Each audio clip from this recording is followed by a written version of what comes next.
ಸತ್ಯ ಹೇಳಿದ ರಾಜಣ್ಣ ಮಾತ್ರ ವಜಾ ಮಾಡಿದ ಯಾಕೆ? ವಿಜಯಪುರದಲ್ಲಿ ಸಂಸದ ಗೋವಿಂದ ಕಾರಜೋಳ ಪ್ರಶ್ನೆ ಮಾಡಿದ್ದಾರೆ. ರಾಹುಲ್ ಗಾಂಧಿಯನ್ನ ಮೆಚ್ಚಿಸಲು ರಾಜಣ್ಣನನ್ನ ವಜಾ ಮಾಡಿದ್ದಾರೆ ಅಂತ.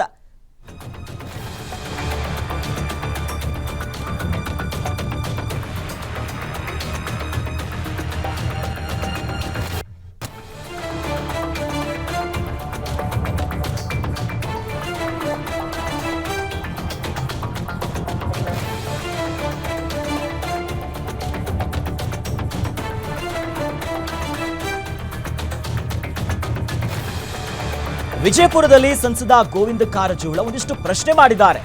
ಸತ್ಯ ಹೇಳಿದಂತ ರಾಜಣ್ಣ ಅವರನ್ನ ಮಾತ್ರ ಯಾಕೆ ವಜಾ ಮಾಡಿದ್ದಾರೆ? ರಾಹುಲ್ ಗಾಂಧಿಯನ್ನ ಮೆಚ್ಚಿಸಲು ರಾಜಣ್ಣನನ್ನ ವಜಾ ಮಾಡಿದ್ದಾರೆ ಅಂತ. ರಾಯರೆಡ್ಡಿ, BR ಪಾಟೀಲ್ ಜೊತೆಯಲ್ಲಿ ಬಸವರಾಜ ಶಿವಗಂಗಾ, ರಾಜು ಕಾಗೆ ಸತ್ಯ ಹೇಳಿದ್ದಾರೆ. ಅವರನ್ನ ಯಾಕೆ ವಜಾ ಮಾಡಿಲ್ಲ? ವಸತಿ ಇಲಾಖೆಯ ಗೋಲ್ಮಾಲ್ ಬಗ್ಗೆ ಮಾತನಾಡಿದವರು ಯಾಕೆ ವಜಾ ಆಗಿಲ್ಲ? ರಾಜಣ್ಣ ದಲಿತ ಅನ್ನೋ ಕಾರಣಕ್ಕೆ ವಜಾ ಮಾಡಿದ್ದಾರೆ ಅನ್ನೋದಾಗಿ ಸಂಸದ ಕಾರಜೋಳ ಈ ಬಗ್ಗೆ ಪ್ರಶ್ನೆ ಮಾಡಿದ್ದಾರೆ.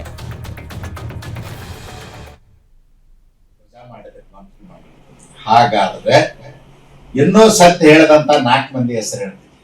ರಾಯರೆಡ್ಡಿ ಅವರು ಸತ್ಯ ಹೇಳಿದಾರಲ್ಲ, BR ಪಾಟೀಲ್ ಆಳಂದ್ ಸತ್ಯ ಹೇಳಿದಾರಲ್ಲ, ಶಿವಗಂಗಾ MLA ಸತ್ಯ ಹೇಳಿದಾರಲ್ಲ, ನಮ್ಮ ನೆರೆ ತಾಲೂಕಿನವರು ರಾಜು ಕಾಗೆ ಅವರು, ನೆರೆ ಜಿಲ್ಲೆಯವರು ಅವ್ರು ಸತ್ ಹೇಳಿದಾರಲ್ಲ, ಮತ್ತ ಅವ್ರನ್ನ ವಜಾ ಮಾಡಲಿಲ್ಲ.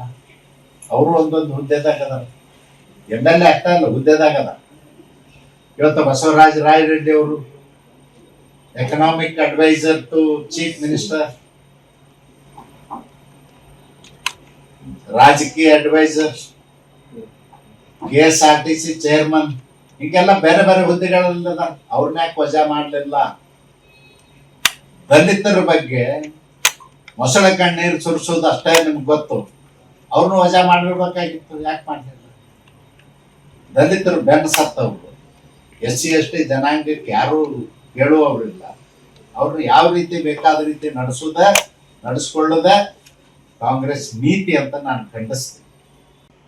ರಾಜಣ್ಣನ ವಜಾ ಮಾಡಿದೆ ಮಂತ್ರಿ ಮಾಡಿ